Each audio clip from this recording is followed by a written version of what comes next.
Will you please welcome Randy Gage?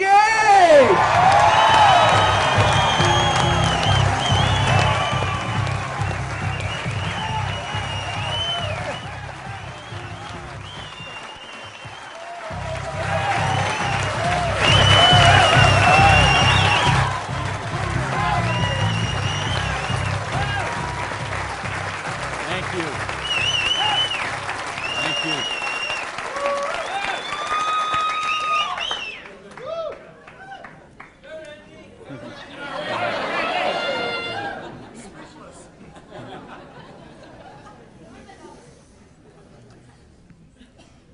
So what do you do when your dream dies? Do you sit down and cry? Do you give it up and let it die? Or do you give it one more try? Let me tell you the way it worked for me. I came to work one morning about 11 o'clock. There were two people sitting in a car waiting for me, and I got there. And see what had happened, let me tell you the preview to this. I had a restaurant, bought it with a partner of mine. We kind of bootstrapped the thing. Didn't really have enough money to start it like we should have. And we tried to grow it as best we could, but we didn't pay the taxes, and we struggled by and borrowed from this account to that account and this account to that account. And eventually I bought him out, and I sent a letter to the IRS, who's the tax agency there in the States, and said, I'm the new owner here. We've had some problem with taxes. I want to make this right. Let's work out a payment plan. And I never heard anything for 3 months. So I sent a check in there. Here's a deposit, $1,000, good faith. Didn't hear anything for 3 months, so I sent another check, another letter. Never heard a thing for a couple of months until that morning. They're waiting on the car. You Mr. Gage? Yes. I'm Agent so-and-so. This is Agent so-and-so. We're here from the Internal Revenue Service. We have your letters here. We have your files here. And we know you have $15,000 in back taxes. So we need that money. There's a 100% penalty because they were not filed. So that's $30,000. And then there's the late fees and the interest payment and the this and the that. And we need $37,000 today, or we're going to seize your restaurant. So I was like, I must have left my checkbook at home, right? And so I called my lawyer, I called my accountant, they all said the same thing. There's nothing you can do, Randy. You got to work something out with these people. And I remember hiring a consultant who used to be an IRS agent, and she negotiated with him. She called me one day and she said, Randy, we're at the end of the road. The way they keep compliance is they have to set some examples sometimes, and you had a busy delivery business and they saw those cars going all the time with the signs on them, and they need to make examples, and they just want to make you an example. And so they auctioned off the place on the courthouse steps, $500,000 a year operation. They auctioned it off for $11,000. And I couldn't beg, borrow, or steal $11,000 to get it out of hock, so that was the end of my dream. And I remember driving along in the car that day, not even my car because I didn't have a car anymore. I remember driving along in my friend's car and crying in the car, thinking, I have to call my mother and tell her this. I have to tell my friends this. I mean, I was so ashamed. I was so humiliated. I didn't know what I could do. How was I going to tell people that I had lost my business? And between the $37,000 I owed those guys and then the money I owed for the vendors, whatever money I had left that day, I took and paid off the employees and said, this is the last check you're going to get, so do what you can with it. And that left me $55,000 US, $55,000 in debt. No house, no car, no credit cards, no job. And what do you do in a situation like that? Well, when you have your dream. And see, that was the biggest dream I had at that point in my life. Because as you heard from Ford, I'm a high school dropout. I started off as a dishwasher in a pancake house. And then I worked my way up to cook, and then I became a waiter, and then I was a manager trainee. And I thought, boy, if I could just be a restaurant manager, that would be, I could wear a tie, I'd go around with the coffee pot. How's your dinner this evening? Everything okay? You know, I thought, oh, this would be it. Until I got that job. And then I realized I worked 60, 70, sometimes 80 hours a week for a fixed salary. And, you know, and then I became like the problem store manager, and they sent me around to different cities whenever they had a store losing money. They would send me there, and it was my job there to go and be the turnaround guy. So I'd go in and work on the payroll, work on the food costs, the controllable expenses, make the thing profitable, and they'd send me somewhere else. I lived in 18 cities in 5 years. So think what kind of home life you have, what kind of friends. You don't have any friends. You don't, you know, because people stop calling you. Because every time they call you, you're always working. And you never go to the movies, and you never go to dinner, and you never go anywhere, so they just stop calling you. And your work becomes your life. And I know we've got people in this room tonight and people watching on this film today who going through the same thing. We get out of balance. We get so busy chasing our income, we forget about living life. We forget about living our dreams. So anyway, that was my dream. I thought to run a restaurant until I got it. And then I said, well, this is crazy. I'm minimum wage here. When I divide all these hours I'm working with what I'm doing, I know what I got to do. I need to own my own restaurant. That would be the dream. And that's the great American dream, of course, and back in the States, is you get your own business and you start it up. And so that's what I did. And I saved my money, and I worked hard, and I played by the rules, and I did all the stuff you're supposed to do, and I got that restaurant. Until that day when it all ended like that. And all of a sudden, where do you go when you don't have that dream anymore?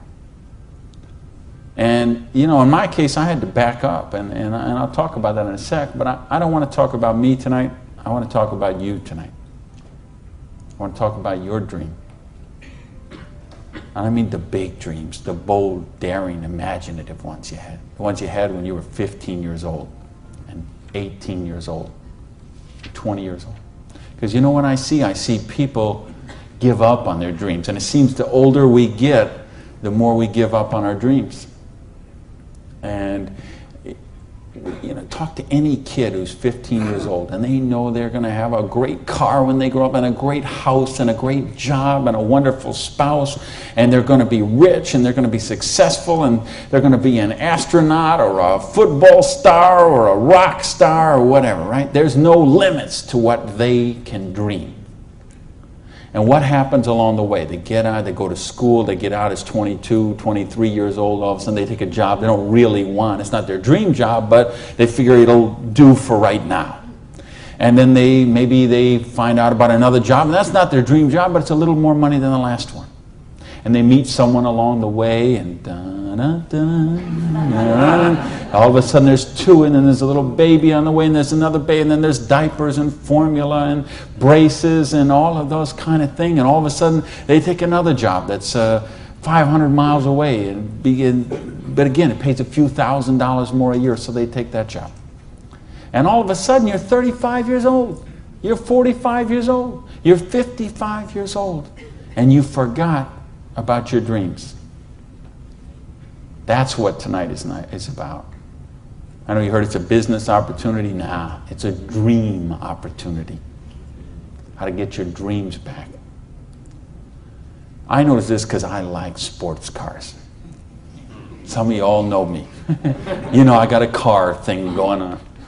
And it's funny, I'll be sitting at the light in one of my Vipers, let's say, and some car will pull up next, and there'll be a guy driving there, and he's got his 2-3 kids in there in the back, and they'll roll down the window, "Hey, Mr. Viper, man, cool car, man, and, you know, rev the engine up. I can't wait. When I grow up, I'm going to get a Viper." And kids say that to me all the time. "I grow up, I'm going to get a Viper." Now, Dad doesn't say that. He's just sitting there behind the wheel, because see, Dad's already grown up. And he figured out he ain't getting the Viper. He's got the minivan. Right? What happened along the way? You know, because, and it's funny, every year they publish the list of the most popular cars. And I see it every year, and it comes out. And I read the list, and it's funny. Now, when I talk to kids, and I talk to a lot of kids, they always like cars. And I'm going to get a Corvette, I'm going to get a Lamborghini, I'm going to get a Ferrari. And then when they publish this list of the best-selling cars, it's Toyota Camrys and Holdens and Mercurys and Ford Escorts and Geo Metros, the broke mobiles, right? These are all cars they make for broke people. You see that? Like the Holdens you got here. Right? And the Toyotas we got there, and the Chevys we got there, and the Buicks we got there. They make those things for broke people. Now, how come when I see the list of the top 10 things, I don't see Ferraris and Lamborghinis and Rolls Royce and Jaguar and Bentley? Because they gave up on their dreams. They said, well, this is the car we got. There's room for the car seat in the back, and we can afford the payments. And they settle for a car. And they settle for a house. And they settle for a job. And they settle for a life of quiet desperation. When they could be living a life of joy, challenge, growth, adventure, and prosperity. That's what tonight's about. I want you to think about, really, here's the challenge I would give you. I want you to think of 5 things you would do, have, or become if money was no object. I mean, really think about this, okay? You don't have to write it down. I just want you to think about it. But think about, if you had Bill Gates' kind of money, if you had Larry Ellison's kind of money, if you were one of these .com billionaires, would you be driving the car you're driving right now that you got here today in? How many people, tell the truth now, if money was no object, how many people would have a different car in the parking lot tonight? Okay. Now, if money was absolutely no object, you had 30, 40, 50, 60 billion dollars, how many people would have a different roof over their head when they went home tonight? How many people have a better wardrobe? Ladies, how many of you would have bigger closets? Right? Yeah. So this tells me something. This tells me you do have dreams and you want to live them, or you wouldn't be sitting here tonight. See, most of Australia tonight, most of New Zealand tonight, most of the United States, UK, everywhere where they're watching this video, most people aren't gathered like this. Most people are sitting on a recliner, rubbing the hair off the back of their head, drinking rancid fermented hops, watching the Idiot Box. 6 hours a day. And this is their life. Monday morning, 6:30, the alarm clock goes off. And they hit the snooze bar. If I could just get 15 more minutes. And they wait 15 more minutes, and they hit the snooze bar again, and they get 10 more. And then they got to get up, and they rush in the shower, and they jump in the car, and they buy their breakfast through a drive-through somewhere, and then they go to a job they don't like or actually hate. 85% of them, a job they don't like or actually hate, and they get through Monday till 5 o'clock or 5:30 or 6 o'clock, and then they go out and they face the traffic going home. They probably get drive-through dinner somewhere, dinner in a bucket to take home to the kids, get in front of the Idiot Box and sit there in a coma till they fall asleep, or they crawl into bed until Tuesday morning, 6:30, it starts all over again. Wednesday, hump day. Thursday, we're almost there. Thank goodness it's Friday. Because you know what Friday means, right? Because Friday means somewhere near the end of the day, the boss is going to say, hey, here, boy. You're going to get out that little paycheck, and they're going to get that paycheck, and for one brief moment in time, it's going to feel like it's theirs. But we know it isn't theirs, is it? because they got all those little window envelopes from the credit card company just waiting for them. And that money is spent long before it ever got there. But for this one brief moment in time, it feels like theirs. So I don't know what they do here in Sydney, but I know what they do in the States. They go out to Pizza Hut. All right? So it's off to Pizza Hut for a deep dish, meat lovers, extra cheese, extra meat, but, Diet Pepsi because I'm trying to hold my weight, And off to the Pizza Hut, and then it's off to the neighborhood video store where they rent 3, 4, 5, 6, 8, even 10 videos to get them through the weekend. And they will spend their entire weekend sitting on that same recliner, rubbing that same hair off the back of that same head, drinking the same rancid fermented hops in a coma all weekend long, video after video after video, so they don't have to think about their life of quiet desperation until Monday morning, 6:30, when it starts all over again. This is life for a lot of people. This is life for millions of people. They're missing out on the real life. They're missing out on the real joy. And I don't want that for you. I didn't come 12,000 miles here to tell you what you want to hear. I came to tell you what I think you need to hear. We got a business here that offers you a chance with unlimited income potential. It's a business to help you be successful while you're helping other people reach success. You choose the hours you work. You pick the people you get to work with. I mean, do you know what a joy that is?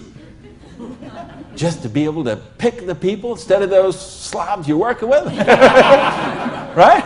I mean, the tax advantages are extraordinary. The travel opportunity, if you're like me and you love to travel the world, the travel opportunities in this business are simply amazing. Okay? So what's it take to do the business? Well, it doesn't take a lot of money. This is a very low startup cost business. It doesn't take a lot of time. This is a business you can start in 7 to 10 hours a week. And what I'm going to share with you tonight is a 2 to 4 year plan. So you say, is this a get-rich-quick scheme? Yes, as a matter of fact, it is. Okay? Because anything that can get you rich in 2 to 4 years is a get-rich-quick scheme as far as I'm concerned. Because what are most people doing? They're doing the 45-year plan, which is they get a job around 20 years old. They work for 45 years at that dead-end job they don't like or actually hate and retire around 65 years old and try to live their golden years on half of what they couldn't get by on when they worked. Do you get that? Your retirement's about half of what, and I've been in all the country I've been in. I can't tell you how many different countries, and I've been in socialistic countries and free enterprise countries and everything in between, and I can tell you the retirement security, it's the same in all those places. Your golden years, if you're counting on the government to take care of you, if you're counting on pensions to take care of you, you're looking at living your golden years on 50% of what you can't get by on right now. So if your idea of your golden years is walking your poodle around the block, good luck to you. But if you think you're going to travel the world and go see your grandkids and live a wonderful life of leisure, you better take a very good look at what we've got to show you tonight. Because you've got to control your own destiny. You've got to control your own income. You've got to control your own retirement security. And that's one of the biggest benefits of this business. So it's a 2 to 4 year plan, takes 7 to 10 hours a week. It doesn't take a lot of money. So what does it take? It takes the dream. Because if you don't have the dream, you'll never find the 7 to 10 hours a week. I can guarantee you that. You're busy.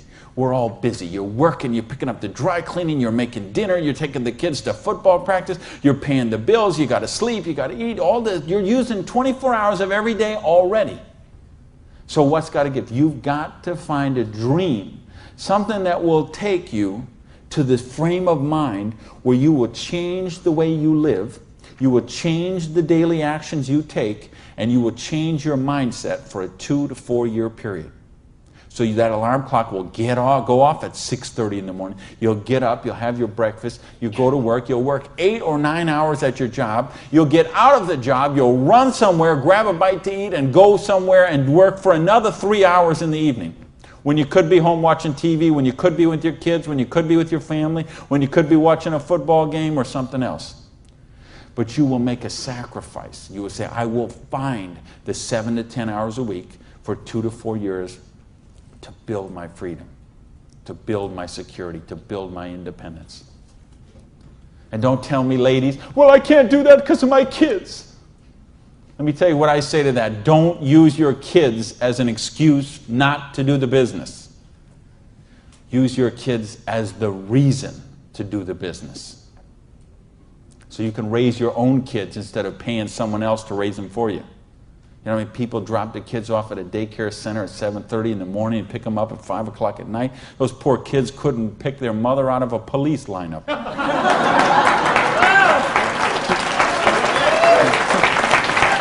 Right? Don't use your religion as an excuse. Let me tell you, I missed a lot of church for a couple of years while I built my business.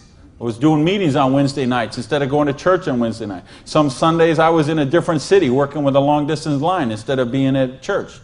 But you know what happened? I tithe 10% of every penny I make to my church. And I make a lot of pennies these days. Okay, some Sundays, we seat 800 in my church. You know, some Sundays, they put that basket around and it starts here and it goes all the way down the aisles, all that just like that. And you know, sometimes the check that I put in there equals the checks of 799 other people all added together. That's what missing a few days of church did for me. Gave me time to serve on the board of the church, 2 years as the president, a couple years more as the Blue Ribbon Committee. I've been able to contribute to the church. I've been able to teach a class on prosperity on that. See, I couldn't do that when I was broke. Do you really get that? You can't do these kind of things when you're broke. You can't help your kids when you're broke. When you're so busy trying to pay the bills, you're so busy trying to cover the mortgage, you're so busy trying to pay the rent, you can't live life. And that's not the way life is meant to be lived. I came here because I want you to have an amazing life like I have. And believe me, I have an amazing life. I live in my dream home. I live on the ocean, okay? I go to bed every night. I hear those waves crashing on the shore. I wake up, I go down, and I got a beautiful car to get into. I have beautiful people in my life. I have wonderful health. Everything is, I make more money every year than I did the year before. I am living a dream that is just wonderful. But I made some sacrifices along the way. And that's what I'm saying to you. Make some sacrifices. Take 2 to 4 years. Make a commitment. When you walk out of here tonight, make that commitment. Not to your spouse, not to your sponsor, not to me, not to yourself. Make a commitment to yourself that you're worthy, that you're worth it, that you will think back. And that's what I want you to really do, is say, okay, what were your dreams when you were 15? What is the house you would live in if money is no object? Do you have a picture of it somewhere that you carry around to fuel you? What is the dream car you want to be driving? Is it a red Lamborghini Diablo? Ferrari Testarossa? Bentley? Viper? What is it? Do you have a picture of it in your wallet? You got a picture of it in your planner? You have a dream board with it up somewhere? You got it up on the mirror in the bathroom? You got it up on the refrigerator in the kitchen? How much time you want to spend with the loved ones in your life? How much money you want to give to charity? I had lunch. Funny, I just got invited to be on the board of directors for the Florida Philharmonic. I'm so honored they asked that, and I'm proud to be a supporter of them. I'm so proud to be a supporter of the opera and the Young Artist Program and all kind of charities. Fascinating thing, though. I had lunch with the guy who invited me to be on the board. He gave $1 million to the Philharmonic this year. $1 million. So they can play beautiful music. That's money. That's money with a capital M. That's living a life of dreams. That's living a life of wonder, of joy, of adventure and growth. And that's what I want for you. But you got to know what that is. So please, those 5 things, what would they be? And maybe you're going to give $1 million to your church, temple, or synagogue. Maybe it's you want to take a year off and study ballet. Maybe you want to take 6 months and go on a cruise around the world. Maybe you want to fly in all your family from all over the world and have a reunion. Maybe you want a house in Paris and a house in Hawaii and a house in San Diego and a house in Berlin. I don't know what it is for you. But you have to know what it is. Or nothing I'm going to talk about tonight is going to make any sense to you. You'd be better sitting home watching Survivor, Big Brother, Fear Factor, whatever one of those shows. You could sit watching any one of those shows instead of be here tonight. Because if you're here tonight, you got to know what your dream is. And we can show you. I will draw out on this board. I will draw out a way and show you how you can live those dreams. And I'll show you how to build some residual income, some retirement security, and you can just do the numbers yourself, okay? And you could say, all right, is there any of those 5 things that I would do, have, or become that I can get with what I see here on this board? The difference is, and here's the secret, okay? You wonder, okay, I know there's nothing for free. There's always a cost. Here's the thing. Here's the secret of everything I'm going to talk about tonight has to do with leverage. It's getting you out of the trap. And there's a big trap, okay? And this is the trap. It's people trading time for money. You work 40 hours, you get paid for 40 hours. So you work 40 hours and you get paid $400 a week. If you're sick half a day and you only work 35 hours, you get paid $350. If you need some extra money because there's something that you want to do, you put in some overtime, so you work 45 hours, so maybe you get $450. Well, you know what? That is trading time for money. Time for money. Hours for dollars. Hours for pounds. Hours for dollars. Hours for cougar ranch. Whatever the currency is. If you're trading time for currency, you can't get wealthy. It's a trap. You got to put some leverage to work somehow to get out of that. Because this is what keeps people broke. So in my case, when I lost my dream, and I started all over again, I said, well, I got a choice here. I can go and live like most people do and live that life of quiet desperation and just mind my own business and do the thing and be a worker drone in the collective like everybody else. Or I can go after my dreams again. So I began a study of prosperity. Because when you're $55,000 in debt, no house, no car, no credit cards, and you start selling the furniture, things look a little different. Anybody here ever sell your furniture for your business? Interesting scenario. Here's what I found. The end tables, not a problem. Coffee table, no big deal. Kitchen table, hey, you can always eat in the sofa. Lamps, no big deal. You got the light in the kitchen on the ceiling. But the sofa and the bed and the TV. How did I know you'd know that? The bed, the sofa, and the TV, they gotta be the last to go. Because see, I don't know if you got it here, but what we have in the States, we have infomercials on all night long. So once midnight hits, these infomercials start, and they're all about how to make money. So what do you do when you're $55,000 in debt and you're sleeping, with no furniture and whatever? You sit up all night and you watch infomercials. And then you sleep all day and you're so depressed, and you get up and you read the one ads and you think you don't have bus fare to go to the job interview, and you think how miserable your life is, and you eat macaroni and cheese 3 times a day, which is what I did for weeks and weeks and weeks. So I'd get up, sleep, mope around, eat my macaroni and cheese, and then midnight would start the infomercials. And I remember we had a Vietnamese guy named Tom Vu. I don't know if you ever saw that here, this infomercial. He had one of those courses on how to buy real estate, no money down. So one night, it's 3 a.m., I'm sitting on the sofa. Tom Vu comes on. He says, "You, sitting on the sofa! You, it's 3 a.m.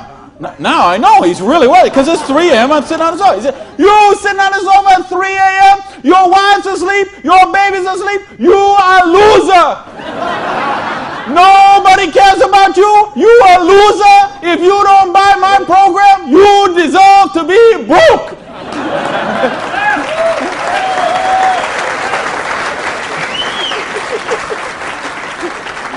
And I'm like, oh, if only I could afford this program. But of course, I didn't have the $199 or whatever it was. So, and eventually, of course, the sofa had to go, the bed had to go, and then the TV had to go.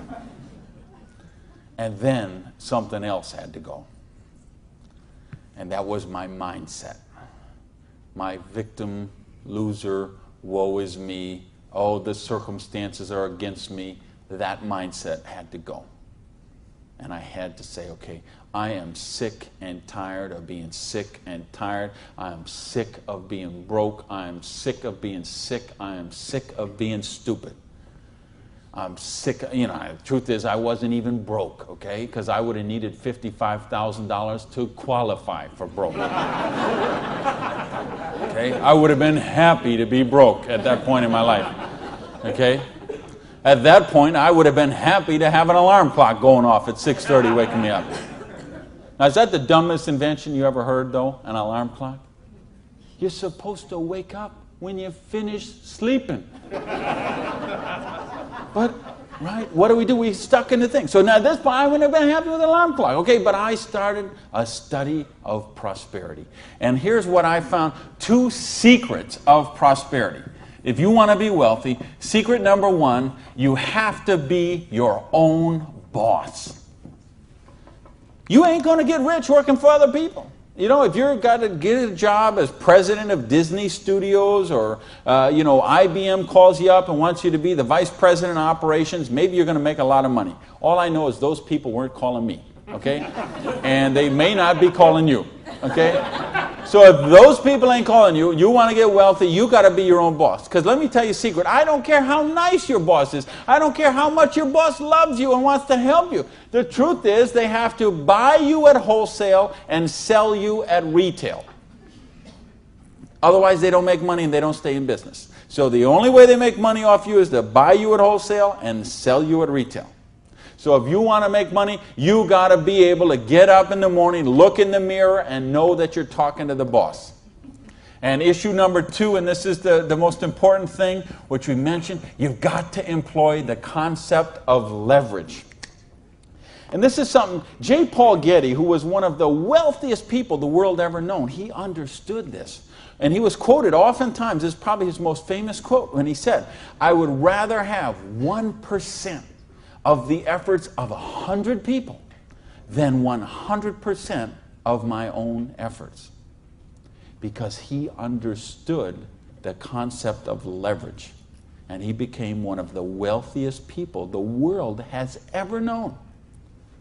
So tonight, I'm going to share with you how you can employ this same concept of leverage that the wealthiest people in the world do, and it'll allow you to get your share of that kind of wealth. And I'm happy to say, I'm one of the wealthiest people in the world. You know that? Now, you know what? I don't have Bill Gates' money. I don't have Larry Ellison's money. I couldn't spend $90 million on a boat down in the Kiwi race there next week. But you know what? I'm one. If there's 6 billion people, whatever there is on this planet, I'm wealthier than 5,990,000, you know, whatever, 99.8% of them. And I'm a dishwasher from a pancake house. But I understood leverage.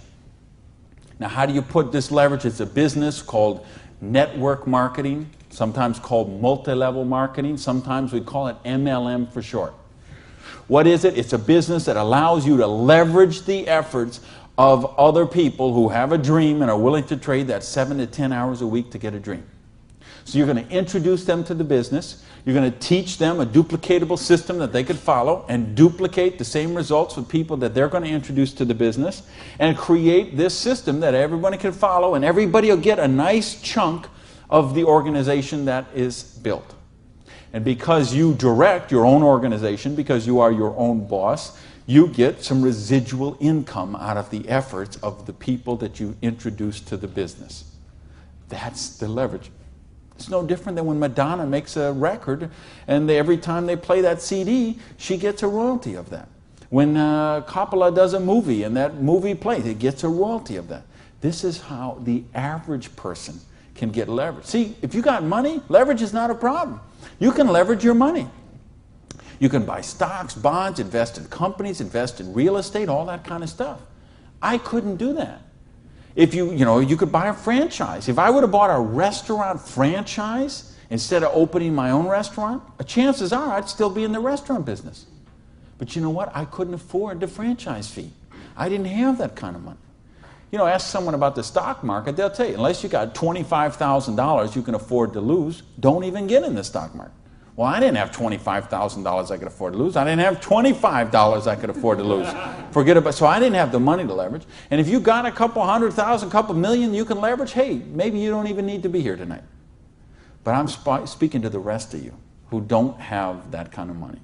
And the rest of you who used to have that kind of money till the stock market tanked, and now your retirement fund is 40% of what it was 2 years ago. Okay, let's talk about how you build your security. Well, so what is network marketing? It's just a new paradigm in distribution. Been around for over 50 years now. And it is, and why I say it's a new paradigm in distribution is because it's changing the way we get products and services to the consumer. And with things that have happened recently, like the internet, overnight shipping, satellite, telephone, fax technology, all of this stuff is driving network marketing to be a bigger force today than it has ever been. So it's been growing consistently for more than 50 years. There are somewhere between 14 to 16 million people in the network marketing direct selling industry. And it will do somewhere between 70 and 80 billion dollars US this year. So this is a very credible business. And if you've been reading the financial papers the last few years, you've seen it mentioned in the Wall Street Journal, had front page cover stories on Success magazine, Forbes magazine. The mainstream press is really starting to pick up on this. Now, why is that happening? Is because it's the future. It's what has to be, because what has happened in the past doesn't work anymore. In other words, here's how it used to work in distribution. We'd have a manufacturer. They would make a product. They would sell it to a wholesaler who would buy it, resell it to a rack jobber who would buy it, resell it to a retail chain. They would buy it, send it to a warehouse somewhere, sits in a dusty warehouse for 6 weeks, and then it gets transferred by truck, maybe it goes to the store, and then you come in the store and you buy this product.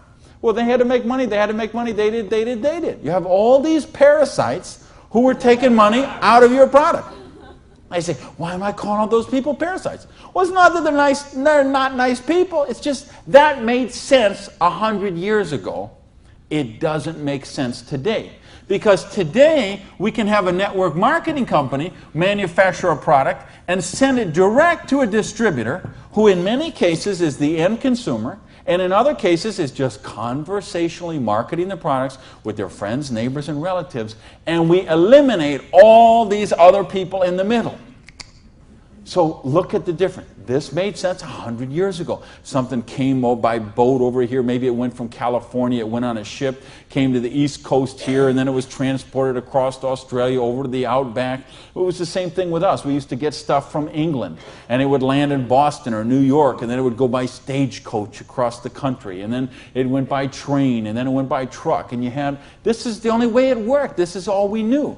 Then we got fax machines, we got the internet, we got Federal Express, UPS, overnight delivery, we got 800 telephone numbers, we got fax machines. All of a sudden, this doesn't work anymore. It's a broken model. Why do you think so many businesses have been in bankruptcy in the last 5 years? And I mean big name, 100, 200-year-old companies, retailing giants like Macy and Stalwart said that we would think have been around forever. They went into bankruptcy court. Why? Because they have a broken distribution model. This is the model of today. This is the model of the future.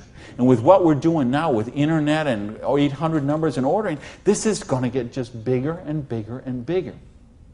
So what this does is this allows you an opportunity to participate on a new paradigm in distribution. I want you to think when fortunes were made. They're made in revolutions. The agricultural revolution made a bunch of rich landowners. The industrial revolution made a bunch of rich factory owners and business owners. If you think of Carnegie, the steel, the Amoco people, the Standard Oil people, the Henry Ford and the Chryslers, and think of all the old money today. It all came from the families we know today. It came from the Industrial Revolution. So now we have the distribution revolution. So what this means is that 50 years, 75 years from now, there's going to be a meeting at a hotel somewhere in Sydney, Australia, and they're going to say, think about the old money today, the Gage money, the Hawkins money, your money, and say that was made in the distribution revolution. Because they saw the power of the internet, overnight shipping, fax machines, 800 number, and how to put all this together into the new paradigm of distribution. This is what we're in right now. And I believe the next 2 years is going to be the biggest years of growth in the history of the industry. And you could be a part of it. Well, your income 40 years from now is going to be present on what you do for the next 2 years. Now notice, we have all this money that got wasted before. Where did it go? Well, there's two places it goes. Number one, it goes to product research and development. And I'm going to talk about that in just a little bit. And the other place it goes is right here to you, the distributor. The people who actually get involved with the business. All this money that you, because see, sometimes you could go to the store, you could buy a box of cereal for $3.50. The actual cereal, the cost of that cereal might be 40 cents, 35 cents. What is all the rest of that money? It's all this wasted layers of distribution. So see, that isn't necessary anymore. So that money gets freed up, and because you are a pioneer of the industry, because you are somebody with a vision and a dream, and you're willing to trade the 7 to 10 hours a week to get the dream, you are going to cash in about that. I want to sketch out how the business really works, so you get an idea how the money takes place and how you can participate in that. I guess, is this? I think this is, I found the secret. You do it a little different here down under. All right, let's talk about how you make money in the business. You, not me, not them, you. How do you make money? Well, you got a dream. You're willing to trade 7 to 10 hours a week for 2 to 4 years to get your dream. So you sponsor in the business. Okay, you make that commitment. Your sponsor says, all right, I'm going to work with you, train with you. What we're going to do is we're going to help you identify, and I'll use this as an example, 6 people who you know who have a dream and would be willing to trade 7 to 10 hours a week to get the dream. Fair enough? Everybody follow me so far? Everybody follow me so far? All right, just making sure you're not nodding off over there. All right, now let's suppose that everybody involved in the business produces a volume this first month that you get involved in the business of $100.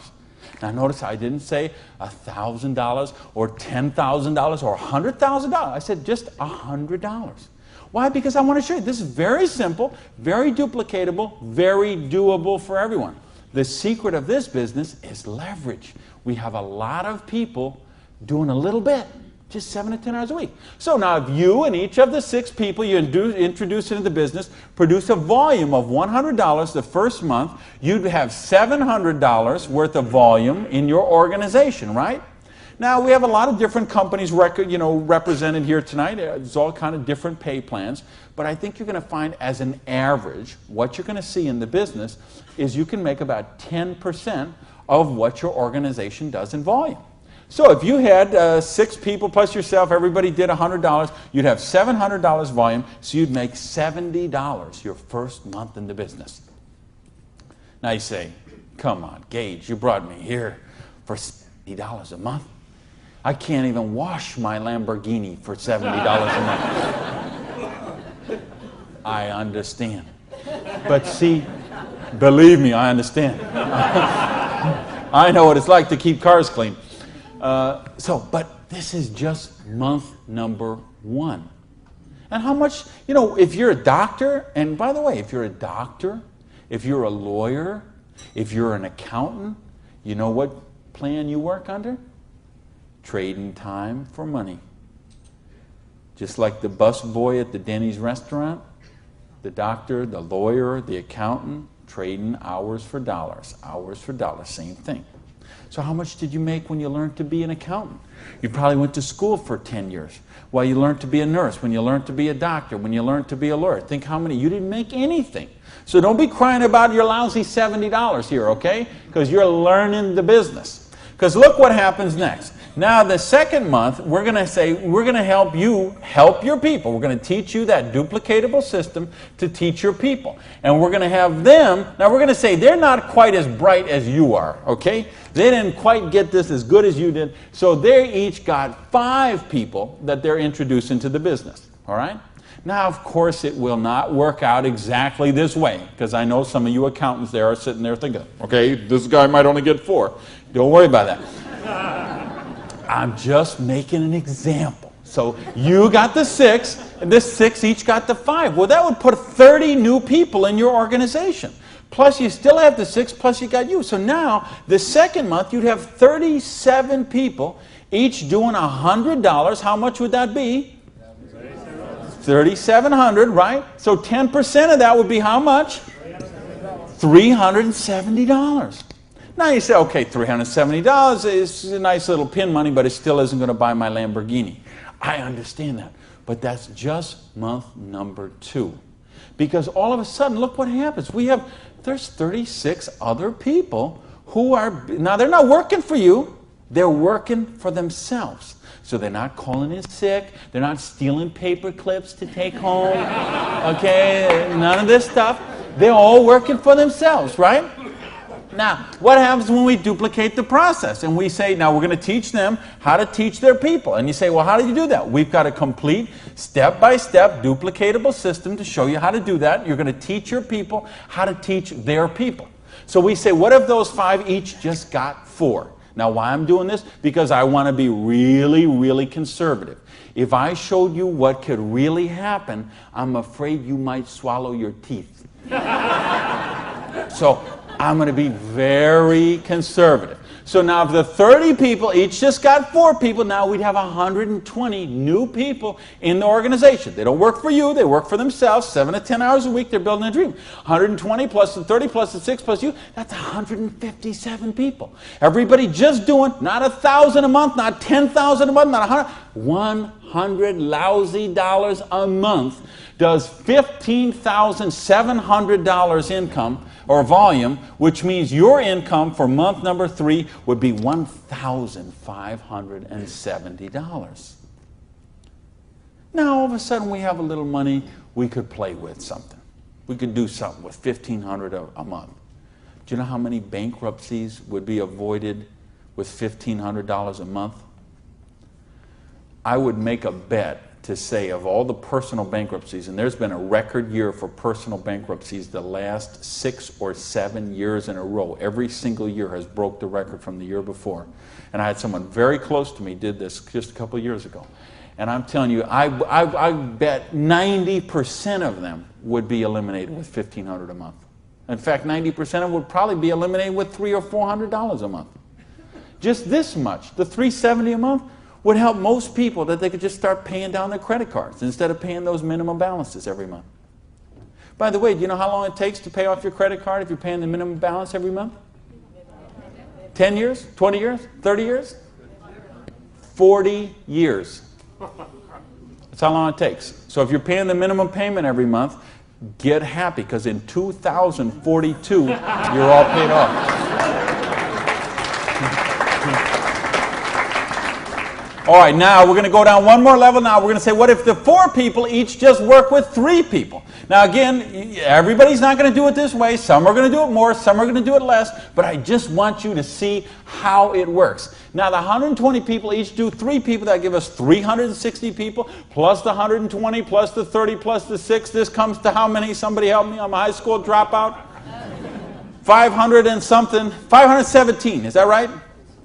Who's here? Somebody good in math? So 517 times 100 is $51,700 volume in your little business that you got no employees, no office, no overhead. You're running this from your kitchen table or your spare bedroom or your hallway or your closet.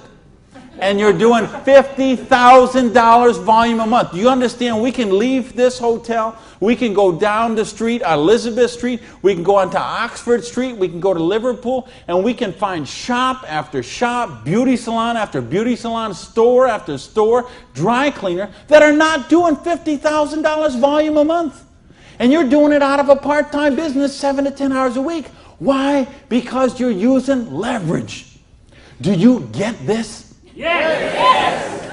Because, I mean, do you really, really get this? Yes! Because, let me tell you a secret. If you get this, you're not going to sleep very well tonight. Believe me, I have spent many a night just laying on the pillow, looking at the ceiling and seeing 6 get to 5, get to 4, get to 3.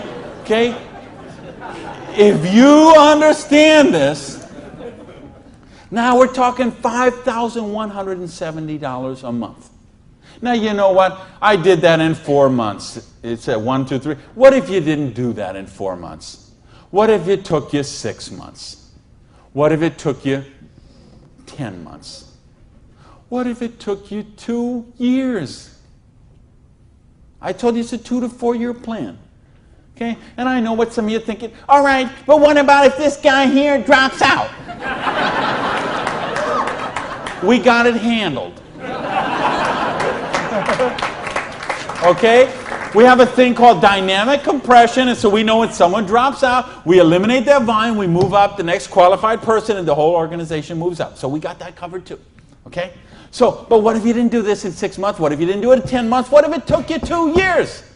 Would it be worth trading 7 to 10 hours a week for 2 years to have an extra $5,170 a month?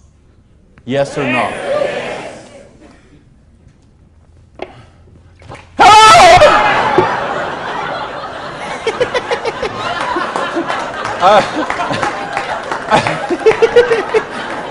Aren't you glad you got the front row, baby?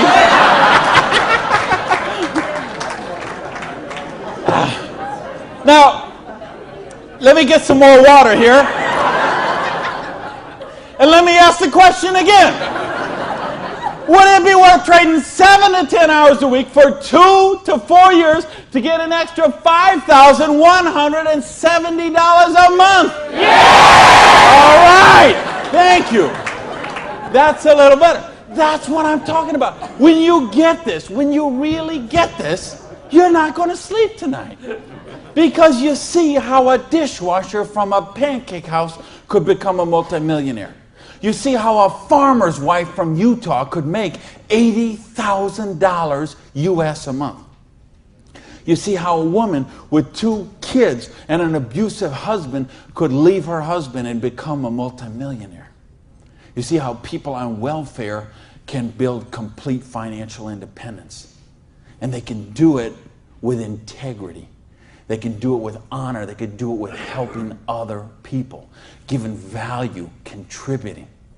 That's what we got to offer here.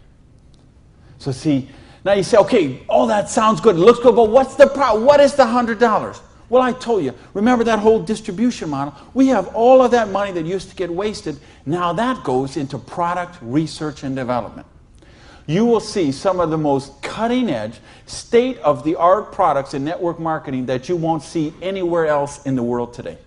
Some of the best scientific breakthroughs, some of the best health breakthroughs, some of the best wellness breakthroughs, medicine breakthroughs, herbal breakthroughs have been personal care products, environmentally non-toxic, natural products. Some of the most breakthrough products in all of those categories have been brought to the marketplace because of network marketing, because they have the time, the money, the research, the resources to do that kind of research. So what I'm going to ask you is, if you're here, you're looking at this for the first time tonight, if you're on the video and you're seeing this for the first time tonight, you have a conversation with the person who invited you here. Have a conversation with the person who asked you to watch the video. And they will give you a catalog. They'll give you some brochures. They might have some tapes, some videos, some other things, and you'll find out about these products. What I want you to see tonight, right now, is the big picture. how the distribution model works, because this is how fortunes are made. People who recognize new paradigms become pioneers in those paradigms, and they reach the reward for generations sometimes. So the products are there. Next question is, say, what about the support? I don't know anything about this business. I've never done it before. How can I do the business? Well, that's what the system, we keep talking about a system. In other words, we've got a system where we're going to teach you how to do the business, and we're going to teach you how to do the business while you actually do the business. That's why we've got this presentation up on the internet. That's why we have this meeting in this hotel here tonight. You have a sponsorship line. So you see, a lot of people say, well, I don't want to be this guy here. I want to be this guy right at the top, because look at all these people he's got under him. Well, you know what?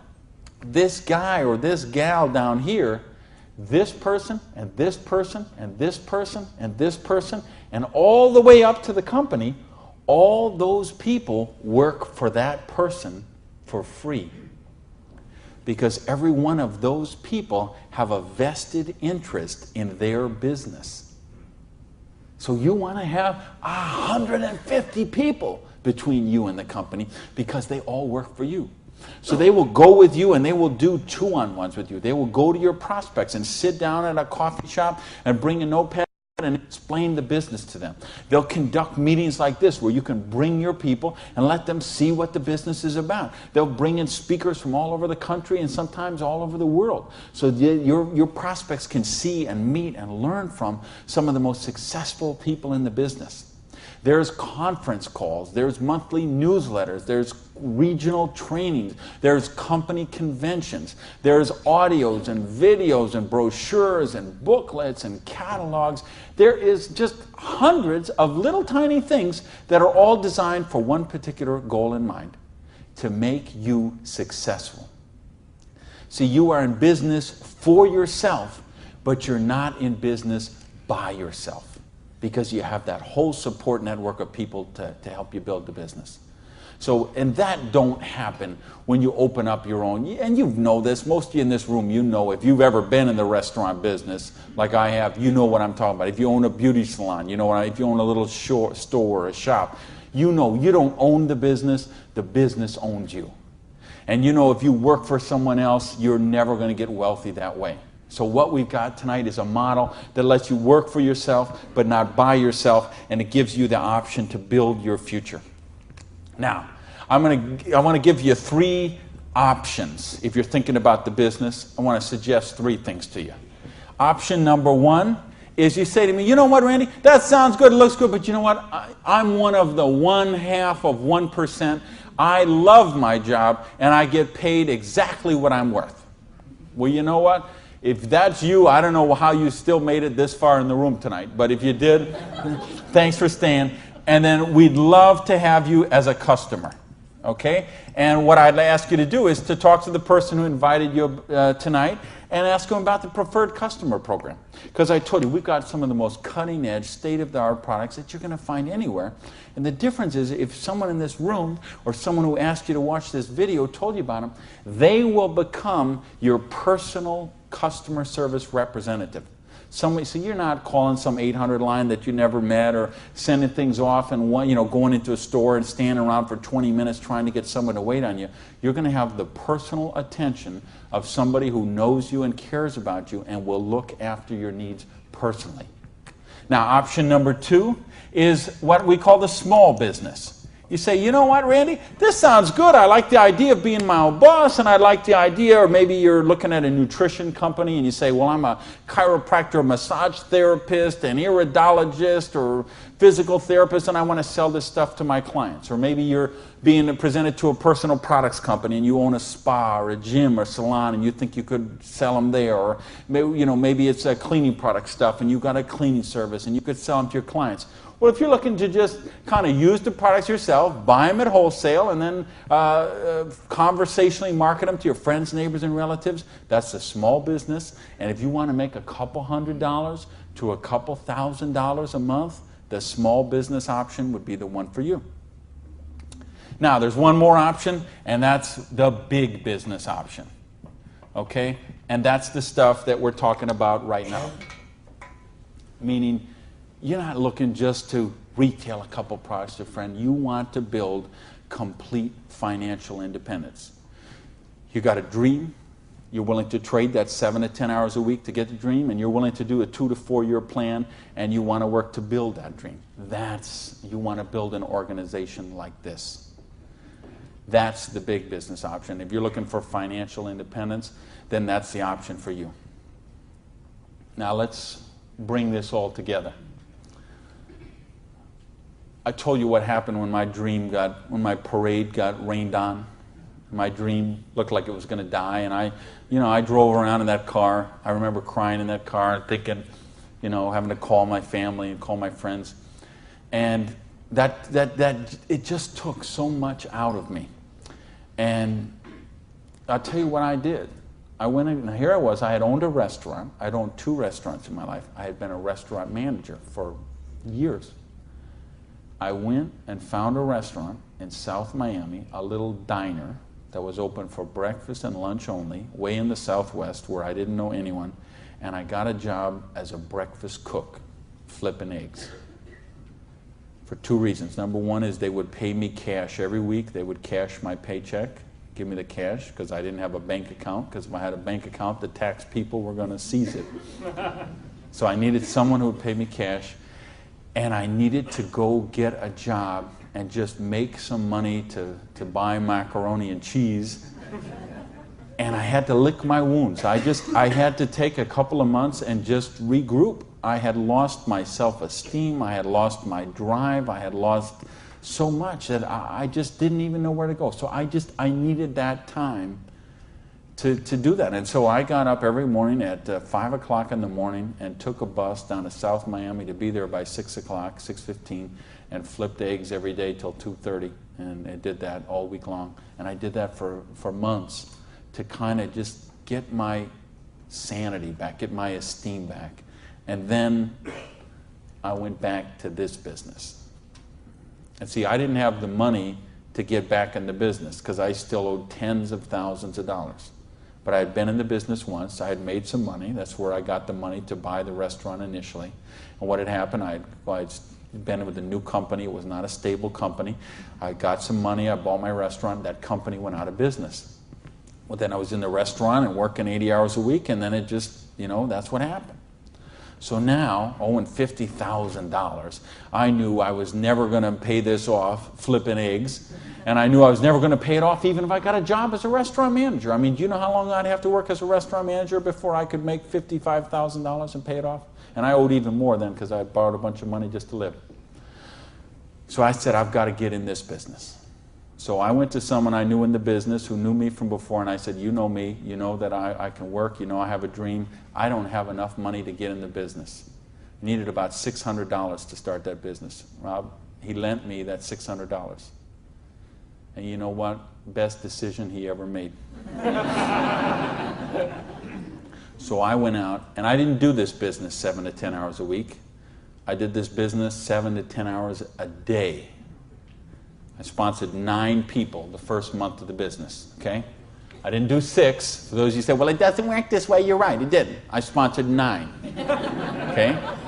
And at the end of the month, I had 60 people in the business, month number 1. Month number 2, I sponsored 2 more people, so that's a total of 11. I had about 130 people in my organization at the end of month number 2. Month number 3, I didn't sponsor anybody. Okay, I just worked with the 11 that I had sponsored in the first 2 months. The organization went from about 120 people to 360 people. And month number 4, I sponsored a couple more people in the business, and the organization was bigger than this one right here in the 4th month of the business. Now, it wasn't 6 months, wasn't 10 months, wasn't 2 years, wasn't 10 years. It was 4 months. And I made easily double that money. What you see on the board, I made that in my 4th month of the business. Now, how did I do that?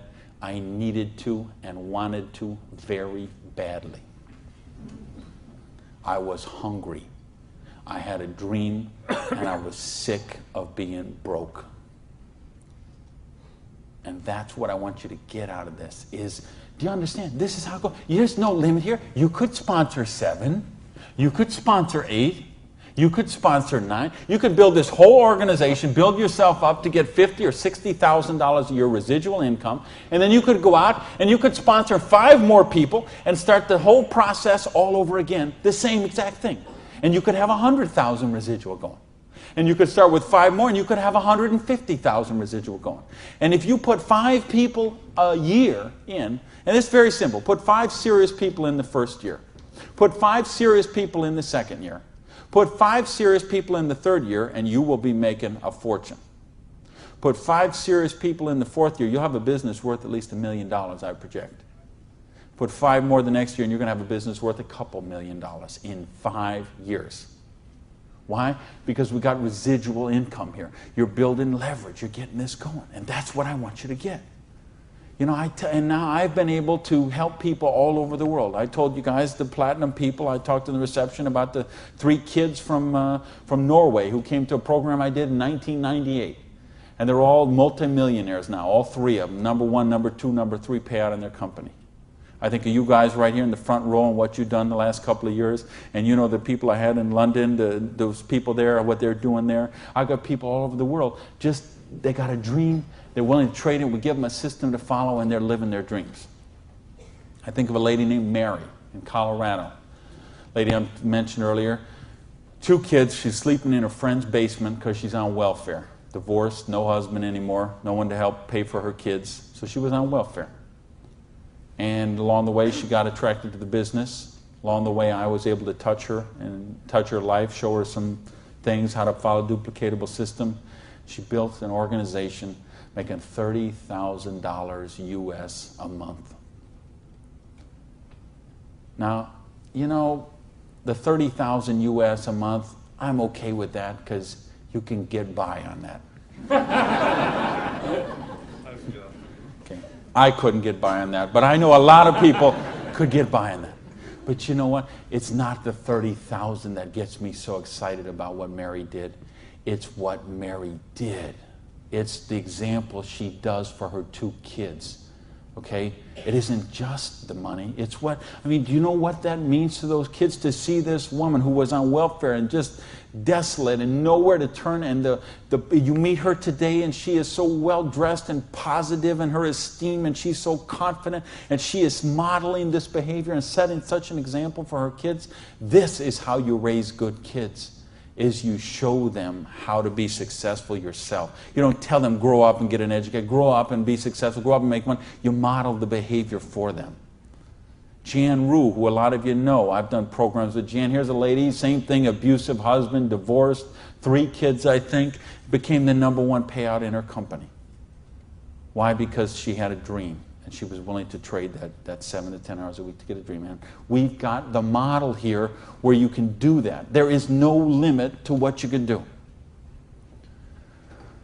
But I don't want to talk about my story anymore. I don't want to talk about Jan's story. I don't want to talk about Mary's story. I don't want to talk about Orion's story. I want to talk about your story. I don't want to talk about my dreams, Jan's dreams. I want to talk about your dreams. You know, go back to where we said earlier. Did this kind of thing, if you did this in 6 months, a year, 2 years, is there something on your list of 5 things you do have or become you could do with the down payment, with what we're talking about there? And if not, how big is your dream? How are you willing to pay the price? Are you willing to live your dreams? Because if you are, we've got the business that will allow you to do that. So I got a couple questions for you, and then I'm out of here. I'm looking for 1-word answers. Question number 1.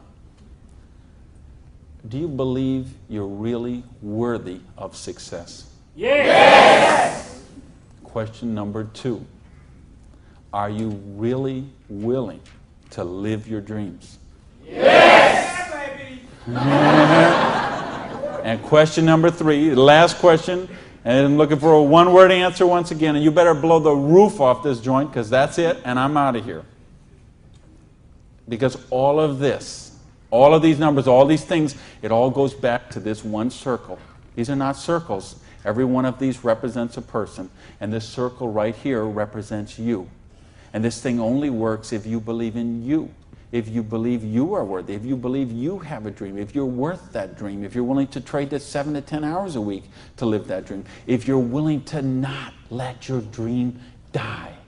You're not willing to sit down and cry, even if you have to sit down. I had to sit down and cry. But you're not willing to give up and let it die. You promise yourself, you make yourself, you commit yourself to give it one more try. So the last question I'm asking you is based on everything we've talked about tonight, everything you know about this business now, everything you know about the person who invited you, everything you know about you and what you are and what your dreams are. I need to know, are you willing to give it one more try? Yeah! Thank you. Good night, everybody.